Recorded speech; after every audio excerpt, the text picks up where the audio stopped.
Friends, वर्तमान में मैं senior assistant loco pilot Indian railway में हूँ और मेरी ज्वाइनिंग 2019 में रेलवे में हुई है।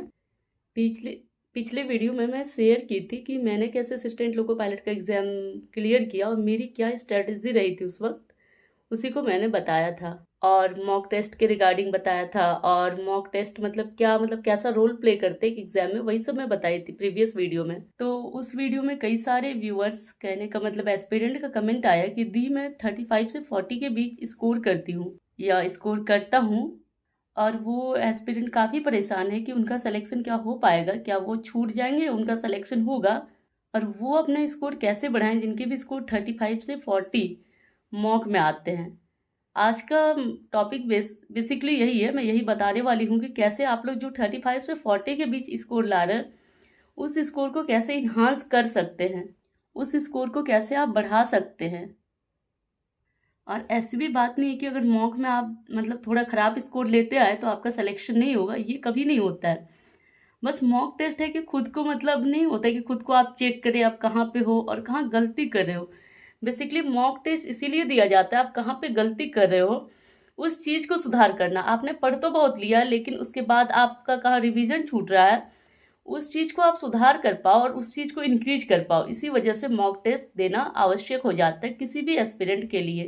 तो पहले मैं उन लोगों के लिए जो 35 से 40 के बीच स्कोर कर रहे हैं उन लोगों को कहना चाहूँगी कि आप लोग सबसे पहले तो ये निकाल दीजिए मन से कि मेरे 35 से 40 यहाँ आ रहे हैं तो एग्ज़ाम में भी यही आएंगे, इतना ही कम आएंगे, मेरा सिलेक्शन नहीं होगा। क्योंकि मॉक से कभी ये नहीं पता चल सकता कि आपका सिलेक्शन हो रहा है या नहीं हो रहा है। मॉक बस ये पता करती है कि मतलब आप कहाँ पे हैं, आपको क्या करना चाहिए। जो गलती आप मतलब होता है ना कि आप मॉक टेस्ट में कुछ गलती करते हो, अगर वो गलती आप एग्जाम में नहीं करोगे तो आपके मार्क्स इन्हांस होंगे।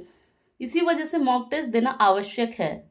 और मॉक से आप खुद को एनालिसिस भी अच्छे से कर पाते हो कि आपकी तैयारी किस लेवल पे और कहाँ तक है।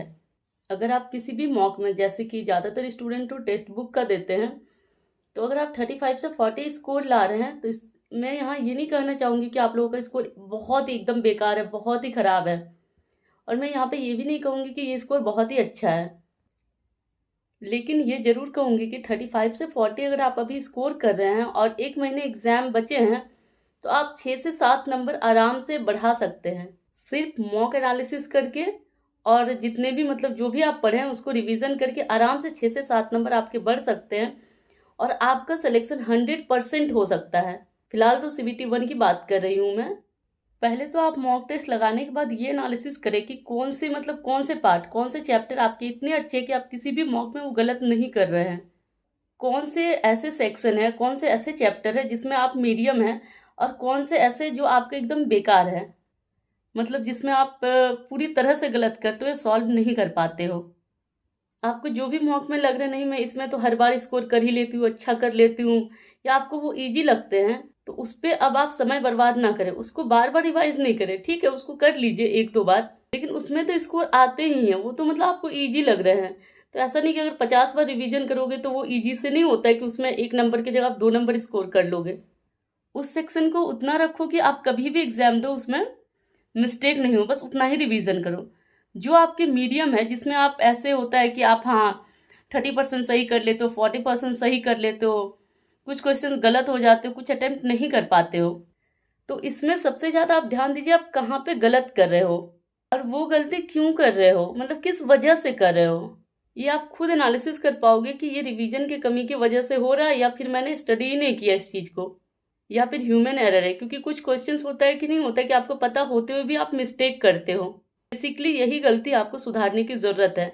खास करके जो आपको वही वाला चीज़ ठीक करना है जो आपने पढ़ा है और रिवीजन की वजह से आप गलती कर रहे हो, या कोई अपनी मिस्टेक की वजह से, या कोई ह्यूमन एरर होता है ना कि हाँ अभी मन में मतलब आपको पता था और आप मिस्टेक कर दिए 6 से 7 क्वेश्चन।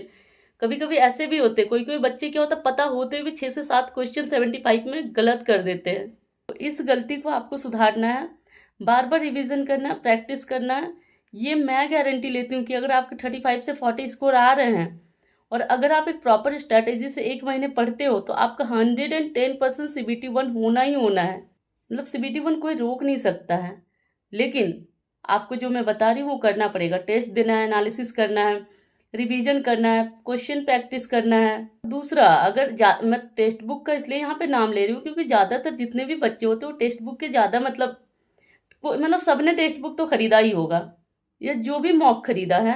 हर मॉक में क्या होता है, कुछ क्वेश्चंस ना सेक्शनल टेस्ट के तरह होते हैं कि हाँ 20 क्वेश्चंस मैथ के या चैप्टर वाइज, तो आप लोग वो सब क्वेश्चन को भी प्रैक्टिस करें। और अगर ठीक है आपका एलपीएन टेक्नीशियन का खत्म हो जाता है तो आप एनटीपीसी का मैथ्स से कर ले, रीजनिंग से कर ले, वो भी खत्म हो जाता है। तो सेम लेवल के बहुत सारे क्वेश्चंस होते हैं टेक्स्ट बुक में, या जो भी टेस्ट सीरीज बहुत सारे, आप क्वेश्चन को बार बार प्रैक्टिस कीजिए, टेस्ट दीजिए, मॉक लगाइए, रिवीजन कीजिए। बस यही प्रोसेस कीजिए, देखिए आपके 6 से 7 नंबर आराम से बढ़ जाएंगे। बस आप लोग हॉपलेस नहीं हो, यही समझाने के लिए इस वीडियो मतलब मेरा बनाने का मकसद यही था कि आप लोग हॉपलेस होके और भी अपना स्कोर खराब ना कर लो, क्योंकि आप लोग काफ़ी समय से इस वैकेंसीज का इंतजार कर रहे हैं और 1 महीने लगभग प्रीलिम्स में बचे हैं, सीबीटी 1 में बचे हैं। काफ़ी दिनों से आप लोगों ने इस वैकेंसीज का इंतजार किया है, उसके बाद वैकेंसीज आई है और नेक्स्ट कब आएगी और नेक्स्ट वैकेंसीज का सोचना। अभी आप 35 से 45 भी स्कोर कर रहे हो तो सीबीटी 1 के आप लोग करीब हो, मतलब 100% होना। अभी 1 मंथ बचे हैं और इस 1 महीने को आप लोगों को अच्छे से यूटिलाइज करना है। हेल्थ पर ध्यान देना, उसके बाद पढ़ाई करना है, रिवीजन करना है, प्रैक्टिस करना है, एनालिसिस करना है, अच्छे से सोना है, खाना है, यही सब करना है। बस आप लोग डिमोटिवेट नहीं हो जाओ, इसी वजह से मैं टाइम निकाल के आप लोगों के लिए वीडियो बनाई। और वैसे मैं काफ़ी टायर्ड हूँ, जो भी आपकी क्वेरीज़ है, मैं बहुत सारे क्वेरीज़ अभी पॉइंट आउट करके रखी हूँ, वो सारे नेक्स्ट वीडियो में बताऊँगी आप लोगों को, वो सबका सॉल्यूशन, आप लोगों को क्या करना चाहिए, क्या नहीं करना चाहिए। और जो भी आपके मतलब कुछ भी अगर क्वेरीज है एग्जाम से रिलेटेड, मार्क्स से रिलेटेड, या कुछ भी किसी भी तरह का, तो आप कमेंट सेक्शन में कर दें, मैं कभी ना कभी उसका मतलब जवाब दूंगी या वीडियो बनाऊंगी उस पर। Bye bye, take care.